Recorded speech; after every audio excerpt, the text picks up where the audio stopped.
Hello everyone, আসসালামু আলাইকুম। তো বন্ধুরা, আজকে আবারও রেডি হয়ে গেছি বউ ভাতের অনুষ্ঠানের জন্য। তো দেখো, আমি, মাম্মাম আর আমার ছোটো দেওর, আমরা তিনজন যাবো আজকে বউ ভাতের অনুষ্ঠানে।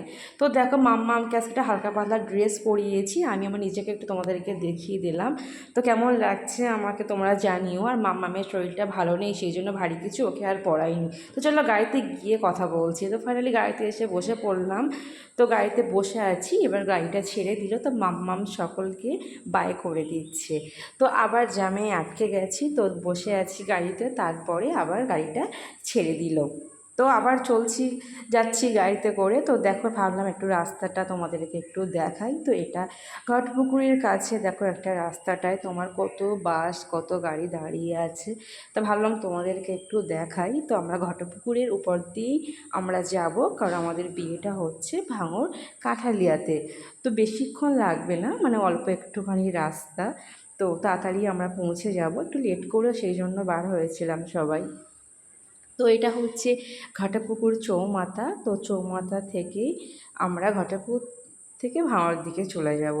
তো দেখো, চৌমাথার ট্রাফিক সিগন্যালটা পার হয়েই আমরা ঘাটাপুকুর ব্রিজের ওখানে চলে এসেছি। তো ব্রিজের এখান থেকে যাওয়ার পরে তোমাদের কিছু ফার্নিচারের দোকান দেখায়। ঘাটাপুকুর মানে সবাই জানে যে এখানে প্রচুর ফার্নিচারের দোকান আছে, ঘরে সমস্ত রকমের সাজানোর জিনিস এখানে পাওয়া যায়।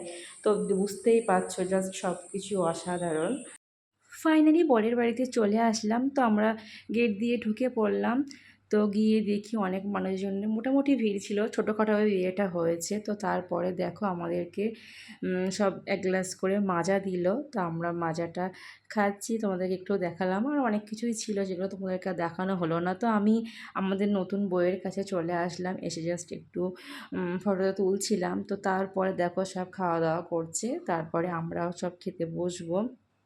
তো ফাইনালি খেতে বসে পড়েছি। দেখো প্লেট, টিস্যু, মানে যা কিছু দেয় সব অলরেডি দেওয়া শুরু হয়ে গেছে। তো তারপরে চলে এসেছে চানা মাটের রাধাবল্লভী। তো তারপরে আমরা সেটা খাওয়ার পরে চলে আসলো ভাত। তো আগের দিনকে বিরিয়ানি খেয়েছিলাম, তো আজকে ভাত মানে খুবই ভালো হয়েছে। সাদা ভাতের উপরে কিছুই হয় না, বিশেষ করে এই গরমে বিরিয়ানি আমার খুব পছন্দের। তো কিন্তু গরমে একটু সাদা ভাত হলে ঠিক আছে।